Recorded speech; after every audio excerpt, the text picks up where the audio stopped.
Hello and welcome to another edition of The Blueprint, Canada's Conservative podcast. I'm your host, Jamie Schmale, Member of Parliament for Haliburton, Kawartha Lakes, Brock, broadcasting live from my constituency office in the beautiful province of Ontario. The city is Lindsay. We thank you for joining us here today. We are not giving up throughout the summer. We are going to keep going, continuing to give you information so that you can pass that along to your friends and family and help us push back against the ever-moving liberal agenda. Don't forget, please like, subscribe, comment, share. Also, you're watching it on Facebook probably right now. You can also listen to us on various platforms like Google Play, iTunes, Castbox, Spotify, you name it, we're out there giving you multiple sources that you can help us push back against that agenda. Amazing show lined up for you today. We have two great gentlemen. We're going to do it all together this time. So something a little different. Usually we break it up to one section, one guest, another section. We're going to bring two guests and talk to them for the whole show. So we have Mr. William Luke, broadcasting live from Toronto, Ontario, the great city of Toronto, Ontario. He is a board member of the National Council of Association of Black Conservatives. And we also have from Calgary, Alberta, we have Dr. Aiko Ufodike, and we appreciate their time today. Thank you, gentlemen. Thank you. Thank you very much. So the reason we had you on, there's a number of reasons, but specifically, there are a couple of articles both of you co-wrote in the National Post dated June 5th. The headline is The Conservative Path to a Fairer Country. And on the other side, we can talk about that a little later on too. Mr. Luke, you are a lawyer, of course. You wrote a article a little while ago with the Post Millennial, basically talking about the Conservative Party and the need for it to broaden its roots. So let's start with these two articles if we can. And obviously, we saw the vote totals in the last election in 2019, which were strong out west. We had good, solid gains in Ontario, but we could do more. And in this article, you both outline a possible path for that. Yeah, absolutely. I mean, just with respect to the post-millennial article and the idea of the Conservative Party broadening the base, or the analogy that's used is to get more different types of people in the vote. So in particular, people from different faiths and different sexual orientations and different ethnicities in particular. We know that as of the 2016 census, about 48.6% of the GTA is of a diverse background. And I think it's fair to say after the last election, it was clear that the pathway to victory for the Conservative Party of Canada goes through the Greater Toronto area. And so the question is, how do we broaden our base to ensure that we are able to capture those votes and in particular, the diversity that is the GTA. Some of the things that are highlighted is not just for the sake of winning or votes. I mean, there are other advantages by us broadening our base that includes, greater opportunities for fundraising, greater opportunities in terms of broadening our volunteer base. And also, once we have a more diverse caucus, we'd also would be able to develop stronger policies, that would be able to allow us to win even further going ahead. So I think that, we very much sort of this idea that you have to have diverse people, not just as passengers of the boat, but also very much in the room, at the table, in decision-making roles. And that's something that we, Akko and I touch on in the National Post article. And you were actually getting involved in the process as well. You were running to be the Conservative candidate in Eglinton Lawrence for the 2019 election. So you were leading the charge in that effort, and you almost won that seat. So I think the next election, I think Conservatives could take that seat back. We held it with Joe Oliver federally, and we do hold it provincially. So it is a winnable seat.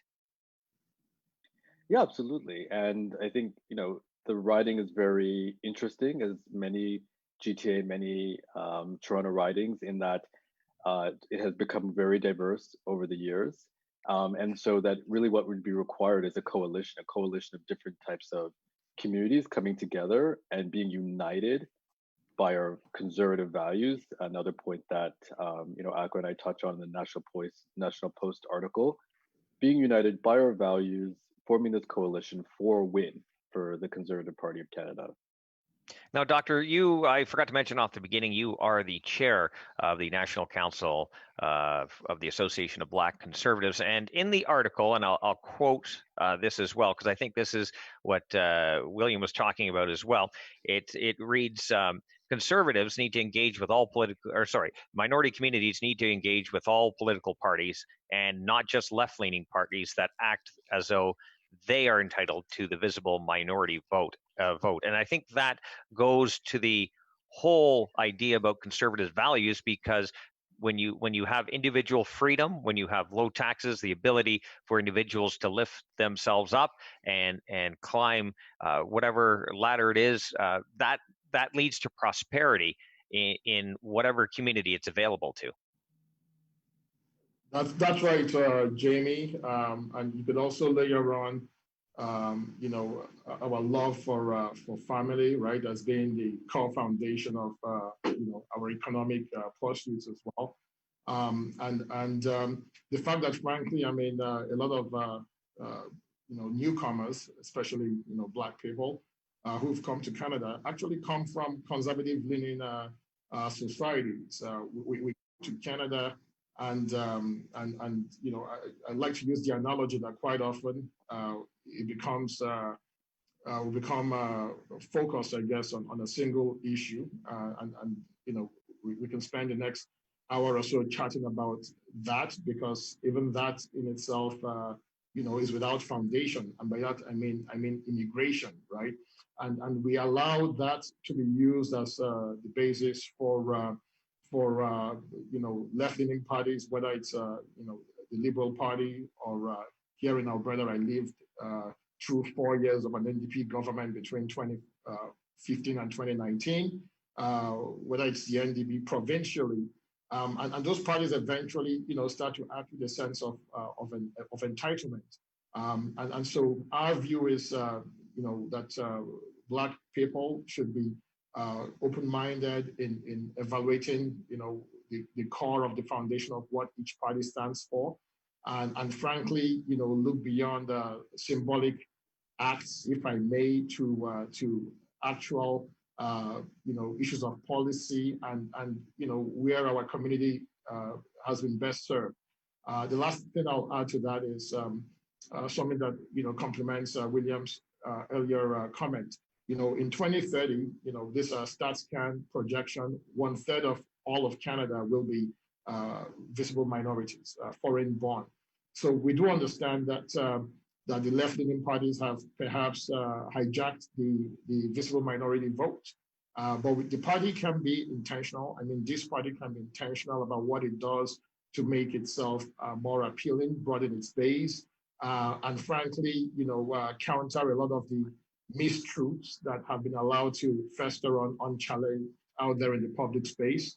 And, through that and through intentional policy, a lot of which appeals to a lot of the values that we already have as a community, I believe we can make inroads into not just the Black community, but also other visible minority communities, especially in the GTA. 15 seats in Brampton and Mississauga, we want none of those seats. So there's been a lot of focus on Quebec, I guess, and that's not diminishing the role that Quebec needs to continue to play in our party-forming government. But I think we now need to acknowledge that the GTA, any meaningful path to forming government right now also, travels through the GTA, if we're to be successful in the general. So I think where I think we all agree, and probably where we need to target more is that when there is a strong economy, when there is a labor shortage, when there are more workers than jobs available, wages go up organically, people are finding employment, they're getting bonuses, and when there is abundance, there is peace. And this is, I think, a fundamental principle that conservatives have is that if you create that opportunity for all, regardless of anything else, people with the individual freedom are able to work their way up the chain and and be a success. No matter what you do, you could own a lawn care company, you could be a professor. It doesn't really matter. But when you have that ability to do that, that freedom, that this is where we can all succeed and grow the country, no matter where you live. That's right. The symbiotic relationship, right? Canada is better off for those contributions. Individual agents are likewise, and that's why Canada is that's appealing, right? It's that ability for us to come here and attempt to pursue the best version of ourselves that we can, economically, but socially as well. That's why this country holds such an appeal to the 300,000 odd immigrants that we welcome each year. Having said that, I mean, those newcomers come in and have to deal with macroeconomic conditions of failed, liberal policies, and in my view, are unable to, achieve that dream that they came looking for. And the other thing I'll add as well is, quite often we talk about issues that have to do with the Black community as if they're primarily, social, and that's important too. But I think you nailed it, Jamie. We also care about the economy, right? I mean, we want to work, right? We're looking for jobs. We're business owners as well. We kind of talk about, we're professors, we're small business owners, we're barbers, we're doctors. There's the full spectrum of economic activities that we participate in. And we've heard different versions of this, right? That it's the economy is stupid, or it should be. The question is, how do we position that message to be more appealing to a broader base, especially in a day and age where a lot of voting decisions are made based on maybe emotion, less so than facts, and that's why some of what William and I look to address really is the party taking back its own message, and frankly, using that in a compelling way, because I think the outcomes of having a conservative government, the economic outcomes of having a conservative government are self-evident. We can look back to the Harper years, and we can look to the last few years, and I think the evidence is somewhat clear, right? How then do we position that to overcome the sort of emotional hurdles that might be necessary to broaden our base? So maybe I'll jump quick. Oh, did you want to add something? Yeah, and just to build on that, and I know that there were three main values, conservative values there that you highlighted, Jamie, but in particular, economy that works for all, fairness and opportunity. In terms of us, in terms of the Conservative Party of Canada, really zeroing in on three values to really sell, in terms of us expanding our base, particularly, with respect to diverse voters, the Black community, and all the sort of, factors involved within those communities, as Akko has mentioned. I think those are really the three values to really highlight. I think that those three values, over and beyond anything that identity politics could provide anyone, or symbolic inaction could provide anyone, are really points to drive home in terms of making most people from diverse backgrounds understand that their natural home is actually with the Conservative Party of Canada. I would definitely agree with you. So how do we do that, William? You're a millennial. How do we reach the younger voting age, because they are becoming a bigger and bigger voting bloc as time goes forward? But how do we reach them? Left seems to do a very good job about pandering to different communities for their votes, and they're very good at it. I will give them credit for that. But their message really doesn't allow people in those communities to be successful. I find that their policies often hold back people from reaching their full potential. So how do we, as conservatives, how do we get that message to voters like yourself and the younger demographic and in some of these communities? How do we do it? Yeah, I think that's extremely important, mainly because, in the 2019 federal election, we know that millennials made up the largest voting bloc. And unfortunately, we didn't do very well with that demographic. But I think, again, echoing what Akko said, the importance of the economy when people go to the voting booth. I think that's usually at the forefront of people's minds. I think many millennials want a fair shot. Many millennials that live in some of the largest cities in Canada definitely find that it's more difficult to get onto those sort of milestones of one's life. For example, entering the property market or starting a family. Like these milestones are all economic based. So I think with the party really speaking to those economic anxieties that many millennials may have and allowing them to understand again, symbolic inaction is not paying the bills, is not allowing you to get onto the property ladder, is not allowing you to build equity or to start businesses or what have you. What you need are real solutions to make sure that you're able to move forward with your life and you're able to fully achieve, the Canadian prosperity that everyone, all Canadians have sought and will continue to seek. I think you both raised an interesting point a little while ago when you both said that many of the new Canadians that come here, upwards of an average of 300,000 a year, they come here for a certain reason, for freedom, for the opportunity that Canada provides, and they're usually escaping, in many cases, not all, some kind of oppression, some kind of encroachment on their individual personal freedom, their ability to grow as an individual, raise their family, but they come here so that they can reach that potential. So the values are there, the message is there for Conservatives. What do we do next? How do we, you mentioned it again, but I really want to dig deep on this. How do we get and reach those individuals? Yeah, I mean, I think particularly people, for example, that are coming to Canada as asylum seekers, they're often escaping economic injustice.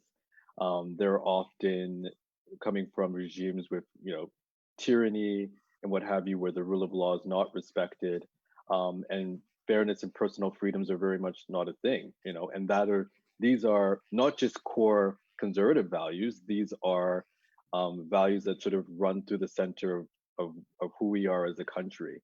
And I think repeating these values, I think by allowing new Canadians to understand that we are actually the party that ensures that the hallmarks or these cornerstones of who we are as a country are upheld, and that again, that they are welcome and that they are more closely aligned with us. Anything you want to add to that, Doctor? Yeah, well, I mean, I'll add the fact that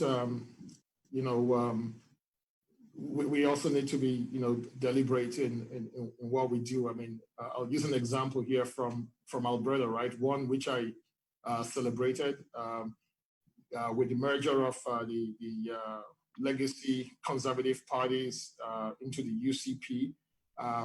Prior to that, I mean, permanent residents couldn't be members of the provincial conservative party. With the merger, that was corrected, allowing permanent residents to join the party.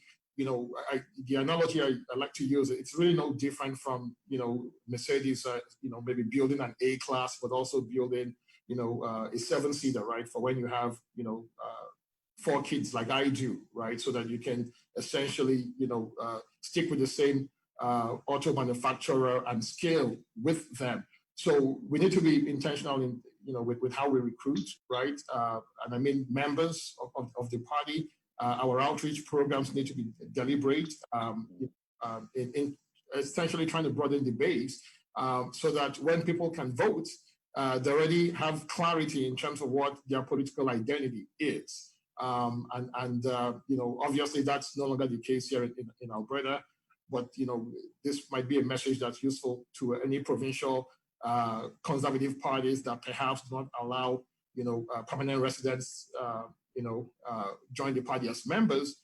There's a reason why the NDP and the Liberal parties across the country allow permanent residents join the party.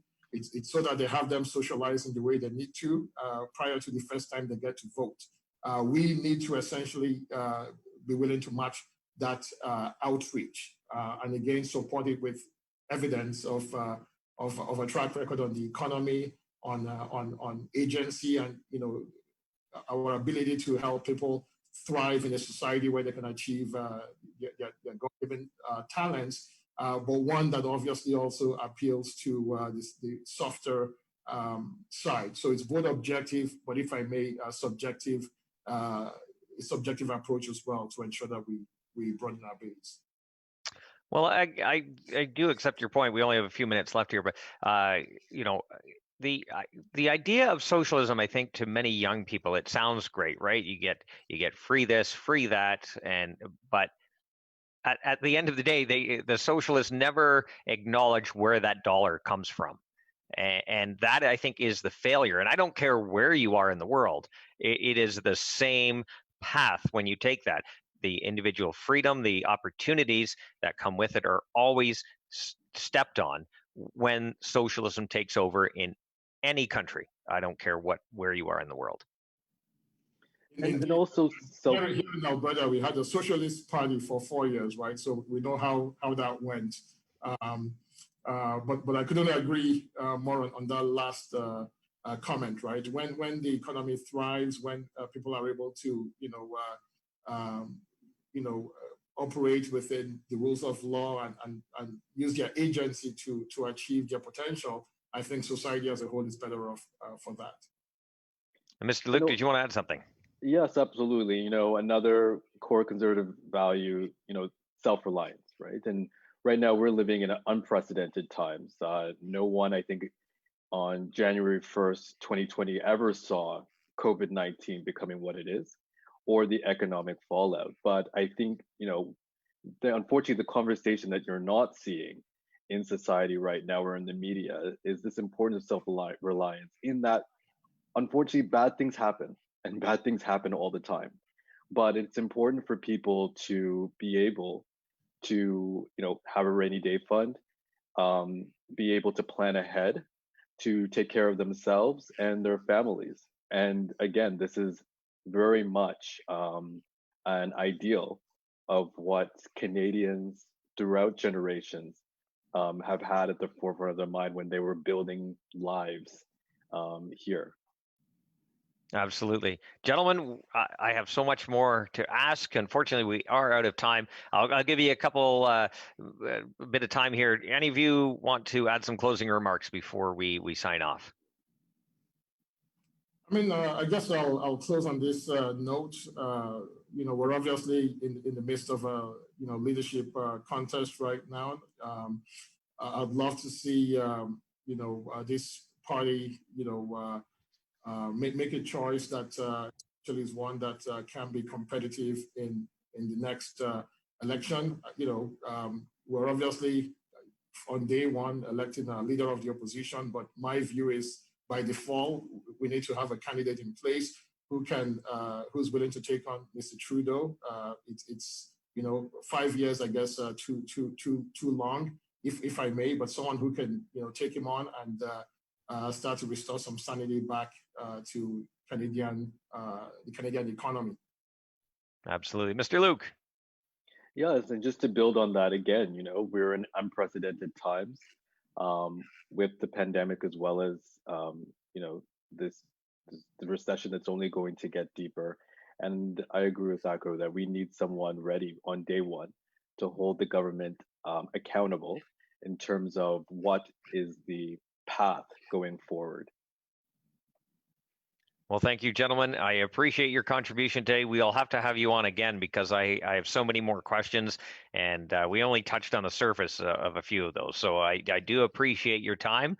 And again, we will have you on at a future episode, and we'll unpack a lot more of that. So thank you very much. We had Dr. Aiko Ufodike. He's coming to us from Calgary, Alberta, and Mr. William Luke from Toronto, Ontario, and talking about a couple of their articles. And if you haven't read them yet, check them out. It's a National Post, June the 5th, 2020. The headline is The Conservative Path to a Fairer Country. There's also one written by Mr. Luke in the Post Millennial, talking about how the Conservatives can appeal to a broader broader base. And actually, just the values are there. We just need to make sure our message is getting out and being heard in those communities. So we appreciate their time. And again, we'll have them on in a future episode. We'll talk more because I had a whole list of other questions I'd like to get to. Unfortunately, the clock is our enemy right now, and we do have to sign off. So we will be back next Tuesday, 1:30 p.m. Eastern time, with another round of guests to talk about many of the issues coming up. And of course, July 8th, I should say, I'm getting behind myself, is the first summer session of committee, or fake parliaments, as we like to say, where we are able to, as the opposition, ask questions of the government during COVID-19. So we will have a bit of a preview about what's happening there as the House resumes on the Wednesday. So thank you very much for joining us. Remember, like, comment, share, subscribe. Help us push back against the ever-moving Liberal agenda. And of course, low taxes, less government, more freedom. That's the blueprint. Thanks for joining us.